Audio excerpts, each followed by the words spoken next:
청취자 여러분 안녕하십니까? 교육진담 수요독서에서 열심히 뛰는 책배달부 곰선생입니다.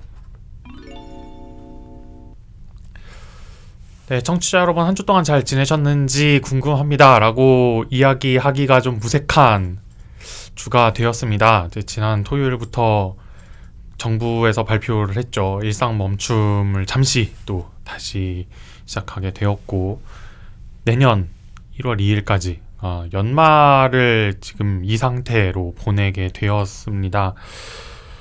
참 안타까운 일이라고 생각은 하면서도 언제 끝나나 라는 생각도 하면서도 동시에 항상 그런 말도 있잖아요. 이게 하루 중에 가장 어두운 때는 언제냐, 해 뜨기 직전, 이런 이야기, 그런 것도 좀 생각을 하면서 이번 연말을 보내면 어떨까 이런 생각이 듭니다.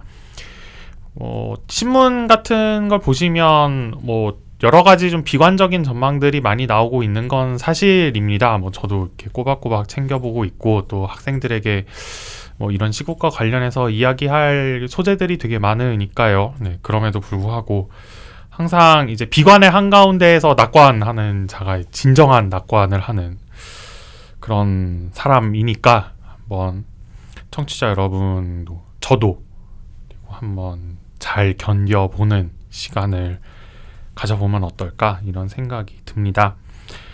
그래도 이번 주엔 크리스마스가 있습니다. 지난주에 말씀드렸던 대로 크리스마스를 대표하는 소설을 오늘 가져와 봤습니다. 바로 그 이야기, 더 스토리. 영국을 대표하는 소설가 찰스 디킨스의 크리스마스 캐롤, 스크루지 이야기라고 하면은 다들 머릿속에 떠올리시는 그 이야기 한번 읽어보도록 하겠습니다.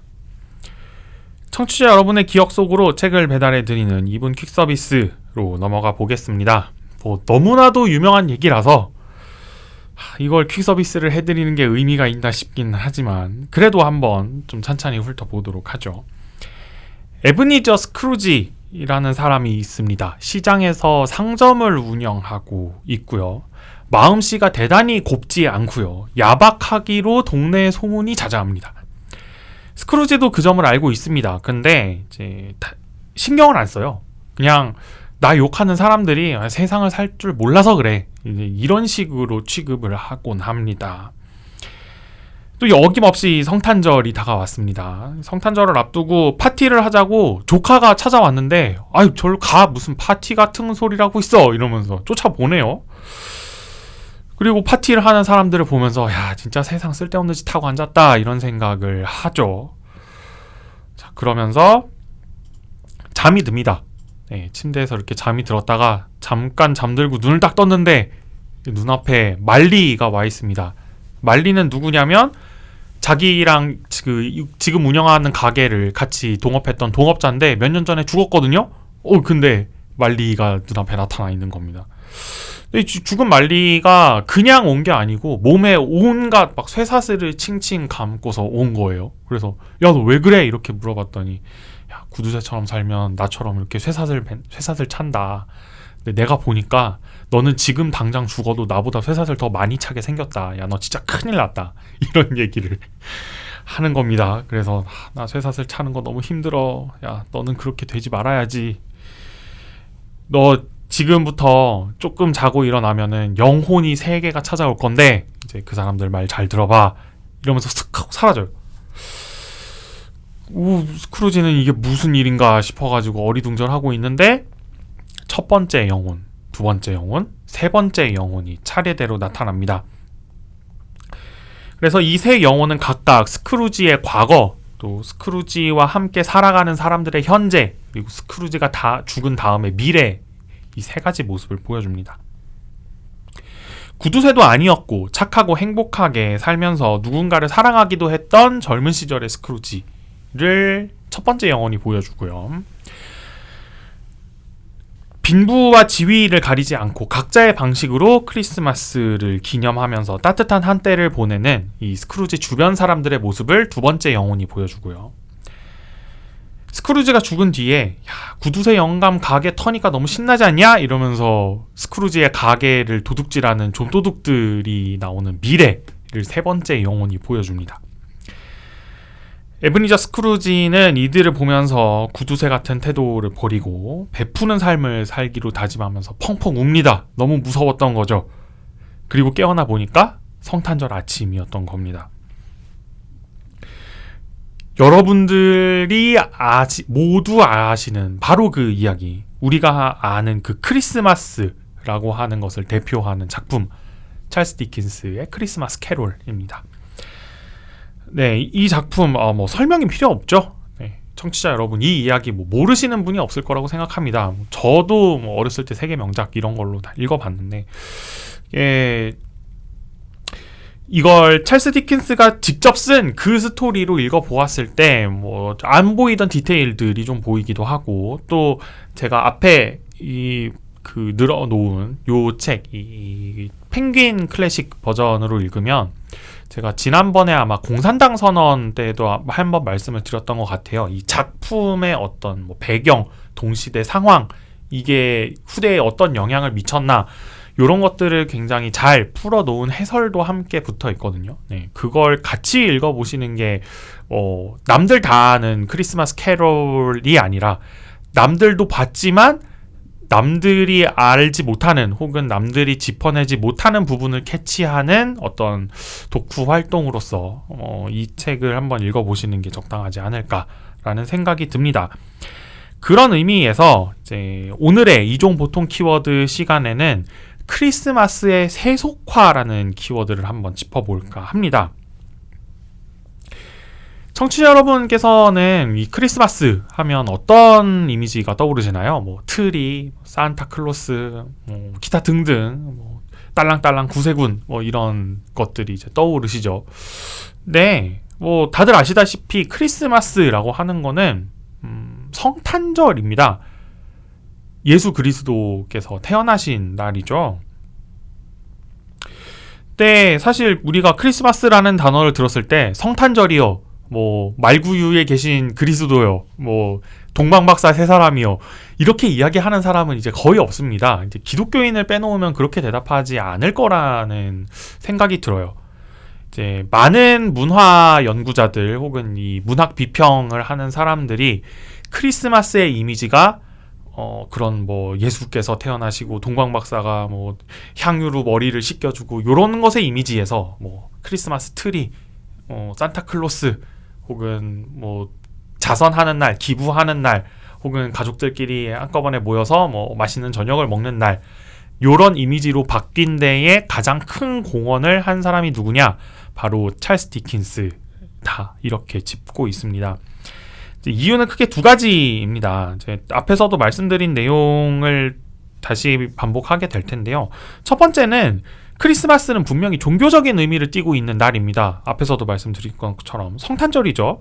근데 그 위에 비종교적인 이미지가 함께 더 씌워졌다는 겁니다. 사실 뭐 하나님의 명령이 아니더라도 뭐 자선은 그냥 착한 일이잖아요. 다른 사람들이 보았을 때에도. 자, 그래서 이 크리스마스라고 하는 날을 신자가 아닌 사람들도 기념을 하게 되었다는 게 중요합니다. 이 비종교적인 이미지를 통해서 말이죠. 심지어 우리나라, 물론 우리나라에서 성탄절이 공휴일이 된 데에는 이제 초대 대통령이 독실한 기독교 신자였다는 점이 뭐 굉장히 강하게 작용했다는 거 부정할 수는 없지만, 그럼에도 불구하고 우리나라는 기독교 전통을 강하게 이은 나라가 아님에도 크리스마스에 쉬죠. 그리고 크리스마스에 사람들이 모여서 놀고, 뭐 커플들은 사랑을 나누고, 이런 장면들을 우리가 너무나도 쉽게 잘 볼 수 있습니다. 그만큼 크리스마스가 종교적인 전통에서 벗어나서 비종교인들에게도 축제로 자리 잡게 되었다라는 건데, 이제 디킨스가 성공한 지점이 바로 여기입니다. 이 책의 해설, 그리고 제가 찾아본 자료에 따르면 19세기 중반, 그러니까 찰스 디킨스가 이 소설을 썼던 바로 그 당시, 그때에는 오히려 크리스마스를 지금같이 기념하는 문화가 거의 사라져가는 시기였다고 합니다. 그러니까 영국이라고 하는 사회가 세속화된 만큼 종교적 의미를 가진 기념일도 똑같이 좀 의미가 축소되는 경향이 있었던 거죠. 뭐 19세기면은 이미 이제 영국이라고 하는 사회 자체도 상당히 세속화가 진행된 시기니까요. 근데 디킨스는 이제 이 소설 안에서 그 크리스마스라고 하는 날을 이제 뭐 예수께서 태어나신 날 이런 게 아니라 제가 앞에서 말씀드렸던 가족과 함께 지내는 날, 사람들과 행복을 공유하는 날, 맛있는 음식을 먹는 날, 요런 이미지들을 더하고, 그리고 그 이미지들을 굉장히 자세하게 묘사하는 방식으로 크리스마스라고 하는 날을 재탄생시키는 데 성공했다라고 이야기를 하고 있습니다. 자, 두 번째는 그럼에도 불구하고 그럼에도 어떤 부분에서는 이 크리스마스가 가지고 있었던 어떤 종교적인 이미지의 일부를 그대로 차용을 하는데, 이 부분은 바로 이제 선행과 관련된 부분입니다. 그러니까 예수께서 태어나신 날, 그리고 그 예수를 구세주로 믿는 종교라면은 당연히 그 종교의 계율을 지켜야 되고, 그 계율 중에는 당연히 자선, 기부, 선행과 같은 것들이 포함이 되어 있습니다. 그래서 예전에 종교적 의미로 크리스마스를 축하하던 사람들이 선행, 기부, 자선을 할 때에는 그게 종교적인 의미에서 거행이 됐다라고 하면, 찰스 디킨스 이후의 크리스마스는 비종교적인 의미에서 그냥 착한 일을 한다라는 측면에서 기부, 자선, 선행을 하는 그런 이미지로 바뀐 것이지요. 그 태도의 변화를 보여주는 캐릭터가 바로 스크루지다라고 하는 겁니다. 자, 그런데 뭐 스크루지도 이 책에 나오는 것처럼 굉장한 수전노, 그러니까 뭐 수전노라는 표현이 좀 비하적이라면 구두쇠도 비하적인 것 같은데, 이 돈을 잘 쓰지 않고 착한 일에 인색한 사람, 그럼 이런 사람의 태도를 어떻게 비종교적인 방식으로 바꿀 것이냐라는 것이 문제가 되는데, 이 책에서 선택하는 방식은 이제 반성입니다. 물론 이제 영혼이라고 하는 초자연적인 존재가 개입을 하긴 하지만, 그럼에도 불구하고 본질적으로는 스크루지가 선행을 하게끔 변화하는 방식이 자신의 삶을 돌아보는, 그러니까 내가 어렸을 때 어땠고, 내 주변 사람들이 나에 대해서 어떤 방식으로 평가를 하고, 내가 죽은 다음에 나와 연관이 있었던 사람들의 운명 혹은 대상들의 운명이 어떤 식으로 결정이 되나를 생각하면서 내가 나의 행동 방식을 바꾸는 것이죠. 이런 걸 우리가 이제 반성이라고 하는데, 뭐 이 반성은 인간이 뭐 평균의 지능을 가지고 있다면 누구든지 수행할 수 있는 것입니다. 그렇죠. 뭐 청취자 여러분께서도 반성 굉장히 많이 하면서 이제 살아오셨을 거고, 또 앞으로도 그렇게 하실 텐데, 그렇기 때문에 이거는 뭐 굳이 뭐 신의 초월적인 어떤 권능이라든가 종교적 명령 같은 것들이 없어도 충분히 이행할 수 있는 것이죠.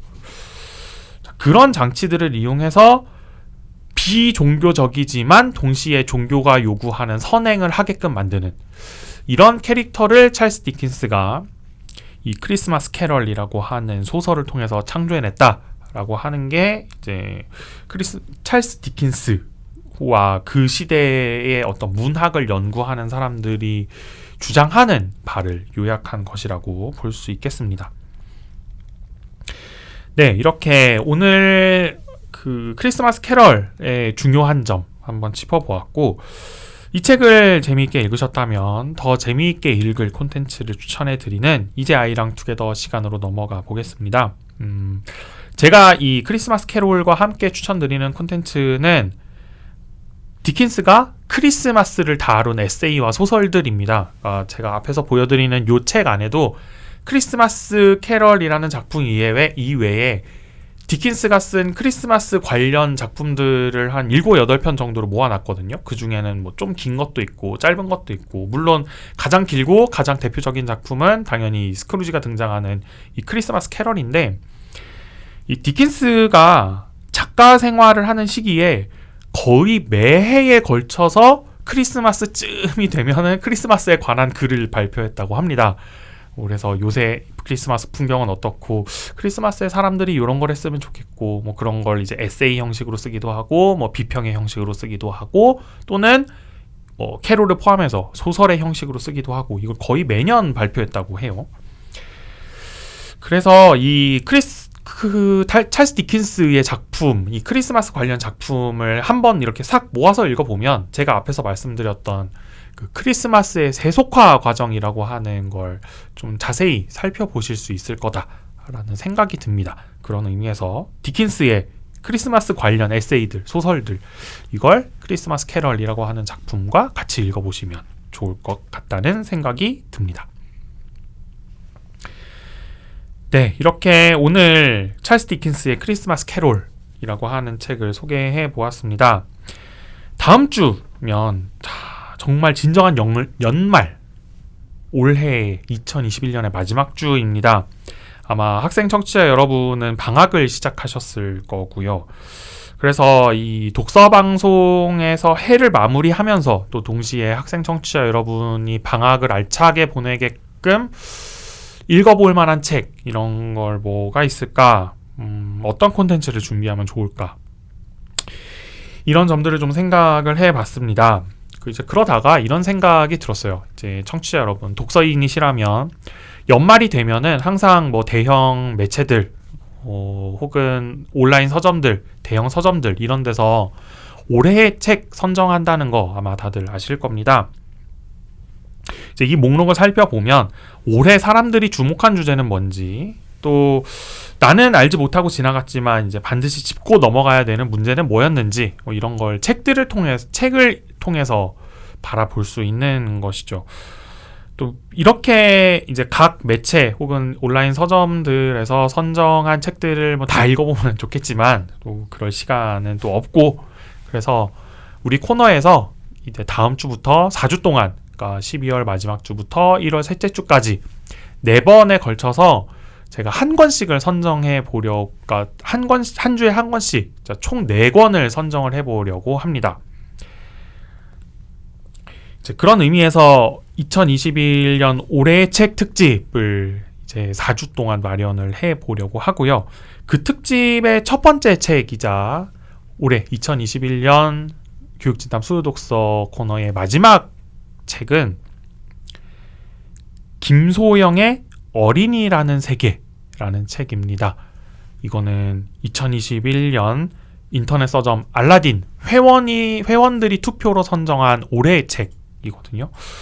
한번 어떤 책이길래 이제 우리나라에서 가장 큰 인터넷 서점 중에 하나인 알라딘에서 이 책을 선정을 했을까? 알라딘의 회원들이 이 책을 투표로 올해의 책으로 선정을 했을까? 궁금하시죠? 저도 궁금합니다. 그래서 한번 다음 주에 읽어보도록 하겠습니다. 교육진담 수요독서 코너는 청취자 여러분과 함께 책을 가볍게 하지만 꼼꼼하게 읽어나가는 방송입니다. 여러분의 손길에서 책장을 넘기는 소리의 숫자만큼 댓글, 좋아요, 구독하기, 알람 설정, 링크 공유 부탁드립니다. 감사합니다.